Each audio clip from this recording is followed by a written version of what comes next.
What up? It's your boy, the Incredible Man, and yes, I am back at it again. And this is 911 Season 5, Episode 15, discussion slash review, titled FOMO. Let's get it, man. I'ma live life for the fight, yeah, I'm here to get it. I got drive, got sight, always have a vision. I go by at night, I be in my feelings, I'ma be fine. First off, I gotta apologize for being late, man. I wasn't feeling the best earlier this week, and I'm just recently starting to feel just a little bit better. I feel great today, though. I feel really great and energized. But this episode, it started off completely different than the way that it ended. Like, in the beginning, we see this influencer chick and her being our first case. She's running around this house that she does not own, you know what I'm saying? So, everything you see on the internet, we know it's not quite up to par, but she's walking around this house, she gets trapped in the sauna, and then next thing you know, she starts to burn her face off, she's knocked out, everybody's calling 911 trying to get her help. Now, the title of this episode is FOMO. And, May kind of explained everything to Eddie about this chick and what she does and, the reason she does it and everything like that. And that was the overall theme of this episode, you know what I'm saying? Titled, FOMO. You got your fear of missing out, and, this isn't exactly what your life planned out to be. You know what I'm saying? So we have the first case, and then we have the second case. I don't know where they thought they were going with it, and I don't know if anybody else noticed. I mean, if you don't watch like reality shows like that, you wouldn't really know. But it's a complete ripoff of 90 Day Fiance. I mean, the way it's set up and everything, that's a complete ripoff of 90 Day Fiance. But we see that this one chick wants to get married, because she doesn't want to be her older sister where she's single and alone and middle-aged and everything like that. But her fiance, all of his organs is shifted and they're put on the right side of his body. He passes out at the altar and they don't get to have their wedding. Now, at the end of the episode, we see that she gets married to somebody. But anyway, what I'm saying is, it was a complete ripoff of 90 Day Fiance.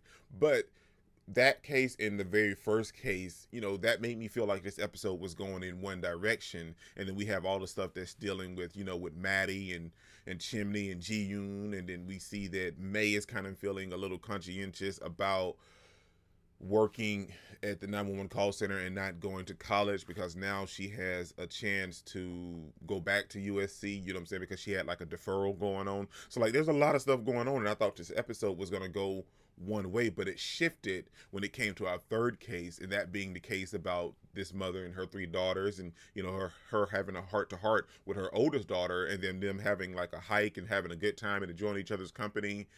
And then boom bam, the mother falls down this crevice that's like a old something with Civil War or something, or Cold War, not Civil War, Cold War bunker or something other like that, and she falls, I think they said about 80 feet. And when we get down there and we see her, man, like she's messed up. And that's where this episode kind of changed for me, because we even dealing with the stuff with Hen and Karen, and we see them having their moments, and Karen feels, a little middle-aged herself, or fear of missing out because, she's a little bit older than her peers.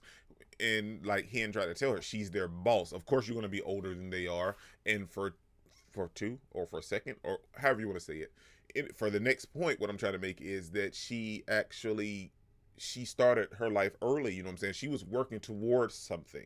And I feel like the overall message for this episode is that, life never goes according to plan, man. Like, that's just something that it just never works out that way. Sure, like, I'm pretty sure some people, they studied for one job in particular their entire life, and they probably ended up getting that job or had some trials along the way, but life never goes according to plan. I'm pretty sure something changed in their life while they were pursuing that dream job or that job that they wanted later on down the road.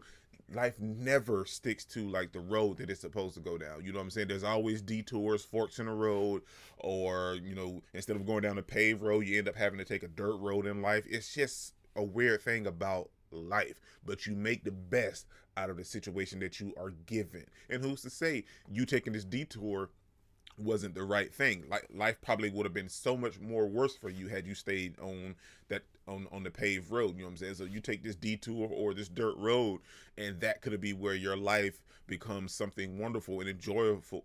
I can't even talk. where your life becomes something wonderful and joyous, that you decided to take this route instead of this route. You know, it's weird. But we see this episode that everybody's kind of having that whole, you know, FOMO type thing. You know, it's there for a reason for everybody. And I just feel like the entire episode was that whole message. But like I said, like when that third case came around and we see the mother, you know, feeling some type of way and wanting to talk to her daughters because, you know, she had a feeling that she wasn't going to make it out of this hole, and we see that she did make it out, but she had a nice moment with her daughters. And that's what this episode just kind of shifted for me, man. Like in the beginning, and with everything, with everybody at the 118 and the first two cases, it felt completely different. But when that third case came around, man, that's when it kind of just hit you. It made me tear up a little bit, man. I was over here, you know, I was kind of fragile, man, because it got you, man. And you know that's good TV. Like when you know this is all fake. You know it's all scripted and everything, and you know it's a story that they wrote and everything. But when they get you, when they hook you, man, like when they get you in that moment, when you realize that, I mean, you know it's fake, but you still fall for it anyway, that's good TV, man. And, you know, she got to say goodbye to her daughters, and that was a nice moment. And at the end of the episode, we see that, you know, the father takes them back to that particular place where they can kind of enjoy themselves and kind of feel engrossed with their mother. And we see how it ended with the chick that was living the influencer life. You know, she kind of came out and was just true to herself. And, you know, like I said, the 90 Day Fiance chick, you know, she ended up marrying somebody else. But overall, the episode was really good, man. It wasn't too convoluted or anything like that. It just was a nice message-oriented episode, if you will. And then we have the whole stuff with Hen and Karen where they're going out and trying to live their best life, and somebody stole Hen's credit cards. And we come in contact with KLOWEE. Now, this is the one part of this episode that just had me rolling, man. When they confronted the chick, right? And the chick's name is KLOWEE, KLOWEE. It was like, what kind of idiot spells it this way? And then she just exposed herself to him, you know, then she told them why she done it and everything, and that she was the one who actually stole it and everything. It was just funny, and I felt like it was refreshing, you know, but kind of it took away from everything that we were dealing with the mother and her daughters. It kind of gave us the, you know, that little reprieve, so we wouldn't just feel just super heavy. So they gave us a nice, wonderful ending in every situation, and it was just it was a very good episode, man. And I gotta give props for 911 because they got me with the mother and the three daughters, man. This is your boy Nick Incredible. Don't forget to smash the like button so you can't smash it anymore. Comment down below and I'll be sure to respond to each and every one of them, and subscribe, but only if you really want to, man. Peace out.